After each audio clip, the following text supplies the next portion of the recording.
যারা আসমান এবং জমিনকে নিয়ে গবেষণা করেছে, এই লোকগুলোকে আমরা খুঁজছি। তাহলে ডাক্তার, মাস্টার, ইঞ্জিনিয়ার, প্রফেসর, যতই বড় বড় ডিগ্রিধারী যাক আর বড় বড় আলেম যাক, সবকে ফেরেশতারা তাড়বে। এরপরে কিভাবে আল্লাহ তাবারাক ওয়া তাআলাকে আপনি চিনবেন? এর পূর্বে একটা ঘটনা আছে, সেটা হলো কি, নমরুদ তার সিংহাসনকে টিকিয়ে রাখার জন্যে আইন বাস্তবায়ন করলো। কি আইন বাস্তবায়ন করলো? ইব্রাহিম আলাইহিস সালামের পিতার নাম হলো আজর। সেই আজর নমরুদের বাড়িতে কাজের লোক ছিল। তো নমরুদ কি প্ল্যান পরিকল্পনা করলো? এ এলাকার মধ্যে যত পুরুষ সন্তান জন্ম নেবে তাকে কতল করে দিতে হবে। ইউজাব্বিহুনা আবনাআকুম ওয়া ইস্তাহয়ুনা নিসাআকুম। আবনা মানে হচ্ছে পুরুষকে বোঝাচ্ছে, আর নেশা মহিলাকে বোঝাচ্ছে। যেগুলো পুরুষ সন্তান পৃথিবীর মুখে জন্মগ্রহণ করবে এই এলাকার মধ্যে, তাকে আঁতুর ঘরে পুঁটি চিপে মেরে দিবে, না হয় তাকে মাটি চাপা দিয়ে মেরে দেবে, না হয় তাকে টিপে শেষ করে দেবে। তাকে আর পৃথিবীর বুকে রাখা যাবে না। তো এ আইন হয়ে গেল, কার্যকারী চলছে। নমরুদের সংসদের সদস্যের ব্যক্তিকে না আজর। আজরও ওই আইনে একমত। আজর ওই আইনে একমত যে পৃথিবীর বুকে যেগুলো পুরুষ সন্তান জন্ম নেবে তাকে কতল করে দিতে হবে। এবার যখন হযরত ইব্রাহিম আলাইহিস সালাম পৃথিবীর বুকে আসলেন, আসার পরে আল্লাহ তাবারাক ওয়া তাআলা অতি কৌশল করে ইব্রাহিমের মহব্বতটা তার পিতার দিলে সঞ্চারিত করে দিলেন। যখন তার পিতার দিলে সন্তানের মহব্বত সঞ্চারিত হয়ে গেল, হযরত ইব্রাহিম যখন পৃথিবীর বুকে আসলেন, তখন সেই আজর তিনি মনে করলেন যে এই সন্তানটাকে যদি আমি এই গ্রামে রেখে দিই তাহলে একে মেরে ফেলে দিবে। তাহলে একে কি করা যায়? ওই সন্তানটাকে হযরত ইব্রাহিম আলাইহিস সালামকে নিয়ে গিয়ে গ্রাম থেকে অনেক পথ অতিক্রম করার পর একটি পাহাড়ের গুহাতে লুকিয়ে দিলেন, যেন ছেলেটিকে না মেরে ফেলে দেয়। এবার মুফাসসিরিনগণ বলছেন হযরত ইব্রাহিম আলাইহিস সালামের ব্যাপারে 3 মাসে একটা বাচ্চা যতটা বাড়ে, হযরত ইব্রাহিম আলাইহিস সালাম প্রতিদিনে অতটাই বাড়তেন। বেশ যখন হযরত ইব্রাহিম আলাইহিস সালাম বড় হলেন, মুখ ফুটেছে, কথা বলতে পারবেন, এবার আজর তার সন্তানের হাতটা ধরে নিয়ে গুহা থেকে গ্রামের মধ্যে আসছেন। এমন সময় হযরত ইব্রাহিম আলাইহিস সালাম ছোট শিশু, পুটপুটে সন্তান, পিতাকে প্রশ্ন করছেন, আব্বু ওইটা কি? না ওইটা গরু? ওইটা কি? না আসমান? ওইটা কি? না জমিন? ওইটা কি? না নদী? ওইটা কি? না গাছ? এইভাবে একটা একটা একটা একটা করে হযরত ইব্রাহিম আলাইহিস সালাম পিতাকে প্রশ্ন করেন, আজরকে প্রশ্ন করছেন, আর আজর তার সন্তানের প্রতিটা কথার উত্তর দিচ্ছেন। এমন সময় হযরত ইব্রাহিম আলাইহিস সালাম দেখেন আল্লাহকে পাওয়ার অ্যাঙ্গেলগুলো কেমন। এবার ইব্রাহিম আলাইহিস সালাম কত সুন্দর কথা বলছেন।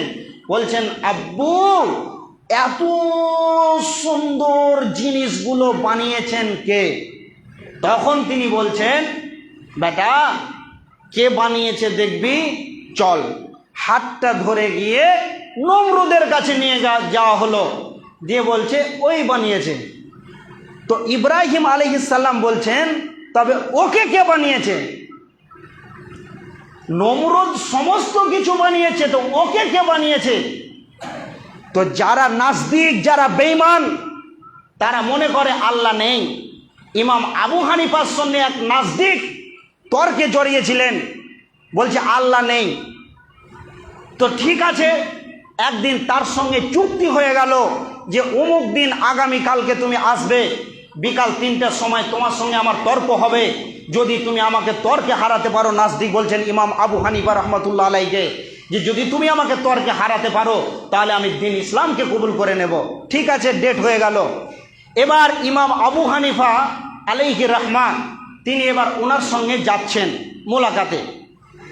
তো এবার যেতে লেট হলো, তখন ওই কি করেছে, সিংহাসনে বসে আছে নাজদিক, আর তার জনসাধারণের লোককে বলছেন ও আসবে আমার সাথে, আমাকে পারবে তর্কে। তা এইরকম কথা বলছে তার জাতিকে। এমন সময় ইমাম আবু হানিফা আলাইহি রাহমা তিনি পৌঁছালেন। তখন বলছে আপনার আসার কথা ছিল 3টের সময়, এখন বাজছে 4টা, 4:30 বেজে গেল, তো লেট হয়ে গেল। তো এবার ইমাম আবু হানিফা বলছেন ভাই আপনি তো নদীর এপারের মানুষ, আমি ওই পারের মানুষ। নদীতে পানি ছিল না, অটোমেটিক পানি ভরপুর হয়ে গেল, আর কোনো নৌকা নাই, মাঝি নাই, তো আমি কি করে আসব? তো এমনি একটা গাছ হয়ে গেল, গাছটা ফেরে নৌকা হলো, তারপরে নৌকা হওয়ার পরে কোনো মাঝি নাই, আমি চাপলাম, তারপরে আসলাম। তখন ওই নাজদিক বলছে ইমাম সাহেব, ফকি সাহেব, আপনার মাথা ঠিক আছে যে আপনি কোনোদিন গাছ হয় আর এমনি নৌকা হয়ে যাবে? কোনো মিস্ত্রি নাই, এমনি নৌকা হয়ে যায়? তখন ইমাম আবু হানিফা বলছেন বেঈমান, তোর মাথা ঠিক আছে? একটা নৌকা বানাতে গেলে যদি তার মিস্ত্রির দরকার হয়, একটা নৌকাকে চালাতে গেলে যদি মাঝির দরকার হয়, তাহলে এত বড় বিশ্ব নিজামকে যিনি বানিয়েছেন এমনি হয়ে গেছে, বানানেওয়ালা নাই?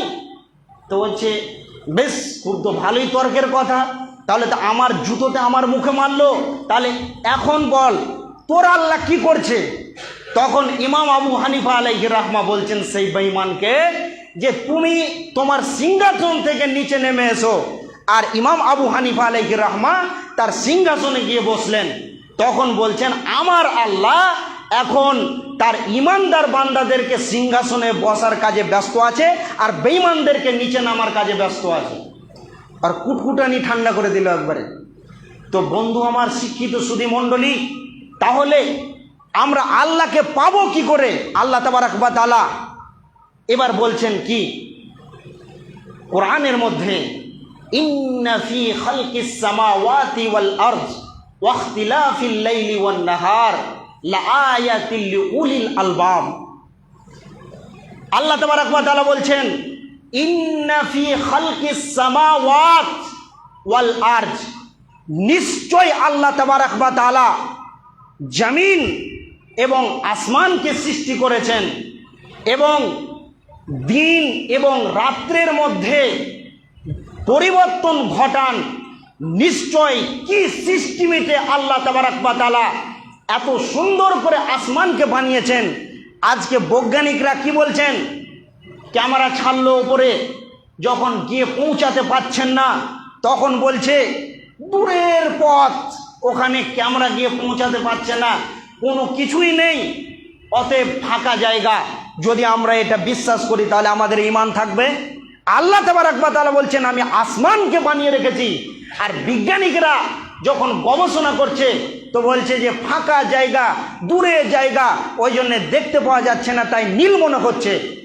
তো এইরকম যখন বলছে, যদি আমরা এটাকে বিশ্বাস করি তাহলে আমাদের ঈমান থাকবে না। তো আল্লাহ তাবারাক ওয়া তাআলা বলছেন ইন্না ফি খালকিস সামাওয়াত, আমি আসমানটাকে কিভাবে বানিয়েছি এটার দিকে তোরা একবার নজরটা ঘুরা। তারপরে বলছেন ওয়াল আরজ, এবং জমিনকে আমি কত সুন্দর করে গালিচা বিছানো করে, বিছানা বিছানোর মতো করে বানিয়েছি। তারপরে আল্লাহ বলছেন যে ইন্না ফি খালকিস সামাওয়াতি ওয়াল আরজি ওয়া ইখতিলাফিল লাইলি ওয়ান নাহার, দিন এবং রাত এই পরিবর্তনের পিছনে যে মহান মুনিবের এক কারিশমা লুকিয়ে আছে, যারা এই 4টা জিনিসকে নিয়ে গবেষণা করবে, আল্লাহ তাবারাক ওয়া তাআলা বলছেন যে আমাকে তারা পেয়ে যাবে। এবার আল্লাহ তাবারাক ওয়া তাআলা সূরা মুলকের মধ্যে বলছেন ওয়ালাকাদ যায়্যানাস সামাআদ দুনিয়া বিমাসাবিহা ওয়াজআলনাহা রুজুমান লিশ-শায়াতিন ওয়া আতাদনা লাহুম আযাবাস সাঈর। আল্লাহ তাবারাক ওয়া তাআলা বলছেন হে বিশ্ববাসী, তোরা একবার আসমানের দিকে নজর ফিরা দিয়ে আমি আল্লাহ এত সুন্দর করে স্তর বাই স্তর আসমানগুলোকে বানিয়েছি, এটাকে তোরা দেখ আর গবেষণা কর। তো আমি এত সুন্দর এত সিস্টেমিতে তৈরি করেছি, আমি আল্লাহর তোরা ফি খালকির রহমান, আমি রহমান, আমি রহিম যে আসমানকে বানিয়েছি, এই আসমানকে নিয়ে তোরা একবার আমার ভুল ধরার চেষ্টা কর। তা আল্লাহ বলছেন তোরা একবার নজর ফিরা, ভুল খুঁজে পাস কি, আবার নজর ফিরা, তারপরে আল্লাহ বলছেন আবার ফিরা, তারপরে আল্লাহ বলছেন তোরা আমার কোনো ভুল খুঁজে পাবি না। আল্লাহ সূরা রহমানের মধ্যে বলছেন ওয়াস-সামাআ রাফাহা ওয়া ওয়াদাআল মিজান আল্লা তাতগাউ ফিল মিজান। আল্লাহ তাবারক ওয়া তাআলা 7 তবক জমিন আসমানকে তিনি বিনা স্তম্ভ বিনা খুঁটি খাম্বা ছাড়াই তিনি এত সুন্দরভাবে সৃষ্টি করেছেন যে যারাই এটাকে নিয়ে গবেষণা করবে, চিন্তা করবে, ফিকির করবে, তারাই সে মহান রবকে খুঁজে পাবে। এবার চলেন আসমানে যাই। ওয়াস-সামা মানে আসমান, এই যে আসমান, জমিন থেকে আসমানের দূরত্ব কতটা, এই জমিন থেকে আসমানের দূরত্ব কতটা, এইটা কোথায় পাবেন? সূরা বানী ইসরাইলে যাবেন, পেয়ে যাবেন। প্রথম আয়াতের তাফসীরে দিয়েছেন এই জমিন থেকে আসমানটা হলো 500 বছরের রাস্তা। এবার আসমানগুলোকে আল্লাহ তাবারক ওয়া তাআলা স্তর বাই স্তর 7 তবক জমিন আসমান, 7টি আসমানকে আমাদের মাথার উপরে দণ্ডায়মান করে রেখেছেন। এই আসমানগুলো কি দিয়ে তৈরি আমাদের জানা আছে? জানা নেই। সেই আসমানগুলো হলো, কোথায় পাবেন এগুলো? সূরা মুলকের মধ্যে আল্লাহ তাবারক ওয়া তাআলা বলছেন যে প্রথম আসমানটাকে তৈরি করেছেন আল্লাহ তাবারক ওয়া তাআলা কি দিয়ে? ফানা দিয়ে। ফানা যেখানে অত্যন্ত পানি পড়ে, আর ওই ফানা দিয়ে আল্লাহ তাবারক ওয়া তাআলা প্রথম আসমানটাকে সাজিয়েছেন। দ্বিতীয় আসমানটাকে আল্লাহ তাবারক ওয়া তাআলা বানিয়েছেন লোহা দিয়ে। তৃতীয় আসমানকে আল্লাহ তৈরি করেছেন তামা দিয়ে, এবং চতুর্থ আসমানকে তৈরি করেছেন আল্লাহ তাবারক ওয়া তাআলা পাথর দিয়ে। যে পাথরগুলো আমরা স্বর্ণের আংটিতে ব্যবহার করা হয়, এই রকম পাথর দিয়ে আল্লাহ চতুর্থ আসমানকে বানিয়েছেন। পঞ্চম নম্বর আসমানকে আল্লাহ তাবারক ওয়া তাআলা বানিয়েছেন চাঁদি দিয়ে, এবং 6 নম্বর আসমানকে আল্লাহ বানিয়েছেন স্বর্ণ দিয়ে, এবং 7 নম্বর আসমানকে আল্লাহ বানিয়েছেন লুলু মারজাক দিয়ে। তো এই আসমানগুলোকে ফানা দিয়ে, লোহা দিয়ে, তামা দিয়ে, আর আপনার কিনা পাথর দিয়ে, চাঁদি দিয়ে, আর স্বর্ণ দিয়ে, আর 7 নম্বরে আল্লাহ তাবারক ওয়া তাআলা বলছেন আমি লুলু মারজাক দিয়ে এই আসমানগুলোকে গঠিত করেছি। এবার আল্লাহ তাবারক ওয়া তাআলা বলছেন সেই আসমানগুলো, এই জমিন থেকে আসমানের রাস্তা কত দূর? 500 বছরের রাস্তা। এবার সেই আসমানটা কতটা মোটা আছে, কতটা পুরো আছে? 20 ফুট না 20 ফুট না 20 ইঞ্চি না 3 ইঞ্চি না 4 ইঞ্চি? এক একটা আসমান হচ্ছে 500 বছরের রাস্তা, এতটা মোটা। এবার প্রথম আসমানটা এতটা, এবার আসমানটা হলো 500 বছরের রাস্তা, এতটা মোটা। দ্বিতীয় আসমানটাও এভাবে আল্লাহ 7টা আসমানকে এইভাবে বানিয়েছেন, যে দিয়ে আল্লাহ তাবারক ওয়া তাআলা বলছেন তোমরা আমার জমিন আসমানকে নিয়ে গবেষণা করো এবং আমার ভুল খুঁজে বের করো। কিন্তু আল্লাহ তাবারক ওয়া তাআলা বলছেন রব্বানা, নিজের জীবনকে শেষ করে দিই, তারপরে আমরা এতটুকু আল্লাহর ভুল খুঁজে পাবো না। তাই আল্লাহ তাবারক ওয়া তাআলা বলছেন এই আসমান এবং জমিনকে নিয়ে যারা গবেষণা করবে তারাই আল্লাহ তাবারক ওয়া তাআলাকে পাবেন। এখন দেখেন শিক্ষিত সুধীমণ্ডলী, আসমানের সামান্যটুকু আপনাদের কাছে দিলাম জুমার খুতবায়, সময় খুব সংকীর্ণ। এবার জমিনকে নিয়ে কিছু আপনাদের তথ্য দিই। জমিন আল্লাহ তাবারক ওয়া তাআলা বলছেন যে একটাই জমিন, সেই জমিনে যদি আপনি কি করেন, নিম গাছের বীজ দেন, মটর গাছ, ছোলা গাছ, একটা ছোলা মটর ছোট মোটো জিনিস, একে যদি মাটিতে পুঁতে দেওয়া হয় তাহলে সেই ছোলা বাদামকে মাটিকে চিরে ফেরে আপনার কিনা অঙ্কুর দিয়ে গাছ হবে। কিন্তু একটা লোহা বড় শক্ত জিনিস মাটির মধ্যে 2 দিন পুঁতে রাখবেন তো ওকে ভ্যানিসের কাজে লাগিয়ে দেবে, ওকে শেষ করার জন্যে উৎপেড়ে লেগে যাবে মাটি।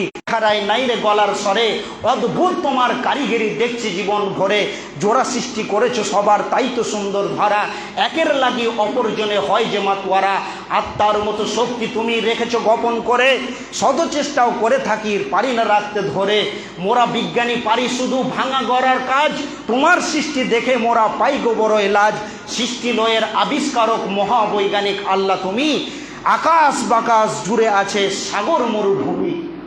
তাহলে সেই মহান আল্লাহ তাবারক ওয়া তাআলাকে আমরা গবেষণা করলে পেয়ে যাব। শিক্ষিত সুধী মণ্ডলী, আজকে আল্লাহ তাবারক ওয়া তাআলা আমাদেরকে কত সুন্দর করে বানিয়েছেন, আর কত সুন্দর করে আমাদের আয়েশ আরামের জন্যে সূরা নাবা পড়বেন। তো আপনার শুধুমাত্র আল্লাহ কত সুন্দর কথা বলছেন, কি বলছেন? আম্মা ইয়াতাসাআলুন আনিন নাবাইল আযীম আল্লাযী হুম ফীহি মুখতালিফুন কাল্লা সায়ালামুন সুম্মা কাল্লা সায়ালামুন। শুনে থাকবেন, মানচিত্রে দেখে থাকবেন যে পৃথিবীতে 3 ভাগ হচ্ছে জল আর 1 ভাগ স্থল। এই পৃথিবী যখন হলো তখন পৃথিবী আপনার কিনা টলমল টলমল করতে লাগলো। তাই আল্লাহ বলছেন ওয়াল জিবাল আওতাদা, আমি তখন পর্বতগুলোকে এমনভাবে দিলাম বসে, আর পৃথিবী কোনোদিন কম্পনে কম্পিত হবে না। তাহলে আল্লাহ তাবারক ওয়া তাআলা আমাদের জন্যে, আল্লাহ সব জায়গাতে এই গোটা সূরাটাই বলছে, আমি কি তোদের জন্য বিছানার মতো বিছিয়ে দিইনি? জমিনটা টলমল করছিল, আমি কি এই জমিনকে শান্ত করিনি? তারপরে আল্লাহ বলছে, তোদেরকে কি আমি জোড়া জোড়া সৃষ্টি করিনি? তোদের জন্য আমি কি দিন বানাইনি যে তোরা ইনকাম করবি?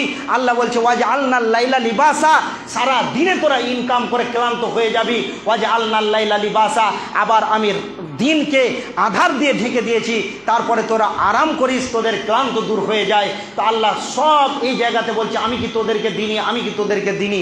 আল্লাহ আমাদের জন্য সব কিছু দিয়েছেন। তাহলে আল্লাহ তাবারক ওয়া তাআলা বললেন যে তোমরা জমিন এবং আসমানকে নিয়ে গবেষণা করো। তারপরে আল্লাহ তাবারক ওয়া তাআলা বলছেন ওয়ালাকাদ যায়্যানাস সামাআদ দুনিয়া, ওয়ালাকাদ যায়্যানাস সামাআদ দুনিয়া, এ দুনিয়ার আসমানটা, শুধু বলে দিই দুনিয়ার আসমানটাকে আল্লাহ সাজিয়েছেন, বাদ বাকি 6টি আসমানকে আল্লাহ সাজাননি। তাহলে এই আসমানটাকে কি কি দিয়ে সাজিয়েছেন? আল্লাহ গ্রহ নক্ষত্র তারকা আর আপনার কিনা সূর্য চন্দ্র বুধ পুল্লুচন আর ব্ল্যাক হোল গ্যালাক্সি দিয়ে আল্লাহ তাবারক ওয়া তাআলা কক্ষপথকে এমনভাবে সুন্দর করে বানিয়েছেন। সূর্য প্রতিদিন ওয়াস-শামসু ওয়াল কামারু বিহুসবান, সূর্য প্রতিদিন রাউন্ড দেয়, তার কক্ষপথে চলাফেরা করে। চাঁদ প্রতি মাসে রাউন্ড দেয়, সে তার কক্ষপথে চলছে, এবং তারকাগুলো তার কক্ষপথে চলছে। তার নিচে আছে বুধ পুল্লুচন ইপটন রয়েছে, এগুলোকে আল্লাহ সুন্দর করে সাজিয়ে রেখেছেন। একজন বিজ্ঞানী বলছেন যে এগুলো আল্লাহ চালাচ্ছে, তো আমিও পারবো চালাতে। সে কি করলো? একটা আসমান তৈরি করলো। আসমান তৈরি করার পর সে তারা বানালো, ব্ল্যাক হোল বানালো, এবং সবারই জন্য গহ্বরগুলোকে বানালো। এগুলোকে তৈরি করার পর তারকাগুলোকে রিমোটের দ্বারাতে চালাচ্ছে। চালাতে চালাতে চালাতে চালাতে চালাতে এক সময় একটা তারা আরেকটা তারাকে কি করলো? টক্কর লেগে গেল। তখন ওই বিজ্ঞানী বলছেন, আল্লাহ তোমার জাতের কসম, তোমার সিফতের কসম, যে আজকে আমি একজন এত বড় বিজ্ঞানী হয়ে রিমোট নিয়ে আমি চালাতে গেলাম, কিন্তু একটা তারা আরেকটা তারাকে টক্কর লাগিয়ে দিল। কিন্তু এই পৃথিবী থেকে সূর্য হচ্ছে প্রায় 13 লক্ষ কোটি গুণ বড়, এবং সূর্যের থেকে কোটি কোটি গুণ বড় হচ্ছে তারা। একটা তারা যদি আসমান থেকে ছেড়ে চলে আসে, জমিনকে তাবা তাবা করে দেবে। আমরা রুটির খোলা যেমন রুটিকে ঢেকে নাই, ওই রকম আমাদেরকে ঢেকে দেবে। আমাদের কিছু খুঁজে আর পাওয়া যাবে না, আমরা সেই তারার তলে পড়ে থেকে যাব।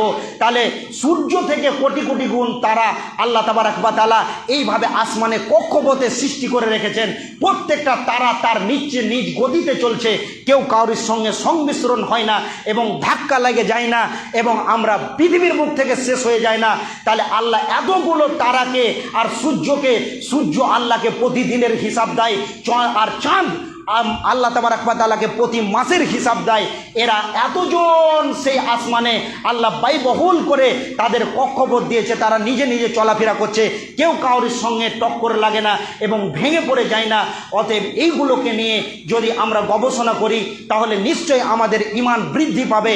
তাই আল্লাহ বললেন ইন্না ফি খালকিস সামাওয়াতি ওয়াল আরদ ওয়া ইখতিলাফিল লাইলি ওয়ান নাহার, তোমরা দিন এবং দিবারাত্রি পরিবর্তনের পিছনে এবং আসমান জমিনকে নিয়ে গবেষণা পড়াশোনা করলে আমি আল্লাহকে আয়াতিল উলিল আলবাব, আমি আল্লাহকে তোমরা এই পৃথিবী এখন পর্যন্ত চলছে, কোনো তারার প্রতিবন্ধকতা করে না।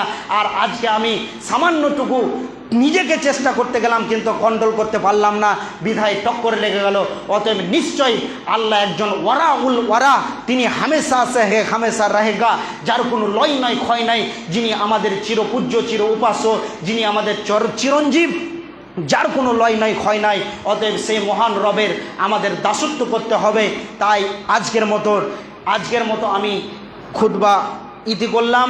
আল্লাহ তাবারাক ওয়া তাআলা আমাদেরকে সেই আল্লাহ তাবারাক ওয়া তাআলার ওয়া ইন তাউদ্দুহু নিয়ামাত আল্লাহ, এই নিয়ামতগুলোকে দেখার পর আমাদের ঈমানকে যেন আল্লাহ বৃদ্ধি করে দেন। সকলে বলেন আল্লাহুম্মা আমিন। পৃথিবীর বুকে যারা মুসিবতের মধ্যে আছে, আল্লাহ তুমি তাদেরকে মুসিবত দূর করে শান্তির জীবন যাপন করার তৌফিক দান করো। হে রব্বুল আলামিন, অনেকজন অনেক অসুস্থতার মধ্যে রয়েছে, অনেকজন পেরেশানির মধ্যে রয়েছে, অনেকজন অনেক সমস্যার মধ্যে রয়েছে, তুমি সব কিছুকে দূরীভূত করো এবং বিশেষ